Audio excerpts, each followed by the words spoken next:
UP बिहारची जी संस्कृती होती कालच्या नाही ऐका मी युपी बिहारच्या संस्कृतीला दोष अजिबात देत नाही, कारण आपण जी म्हणतो ती युपी बिहारची संस्कृती नाहीये, ही गुंडागर्दीची संस्कृती आहे. युपीमध्ये सुद्धा चांगले लोक आहेत, बिहारमध्ये सुद्धा चांगले लोक आहेत. त्याच्यामुळे काही लोकांमुळे तुम्ही त्या राज्याला दोष देऊ नका.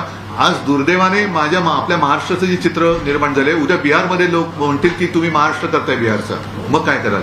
माझं दुःख ते आहे की आपल्या सोन्यासारख्या राज्याची तुम्ही पूर्ण वाताहत करून टाकता आहात, की जणू काही इकडे गुंडा राज्यच म्हणावं लागेल. आणि म्हणून मी म्हटलं की राजकारणाच्या किंवा सत्तेच्या हव्यासापायी गुंड लोकांना पक्षात घेऊन जर उमेदवारी देऊन त्यांना त्यांचं राजकीय पुनर्वसन केलं जात असेल तर ते चुकीचं आहे आणि त्याचं हे फलित आहे. तुम्ही जिंका ना, तुम्हाला जिंकायला कोण अडवतंय? आजपर्यंत निवडणुका काय पहिल्यांदाच झाल्या तशातला भाग नाहीये. तुम्ही तुमचे मुद्दे मांडा, आम्ही आमचे मांडतो, हे यांचे मांडतील ते त्यांचे मांडतील आणि जनतेवरती सोपवा निर्णय.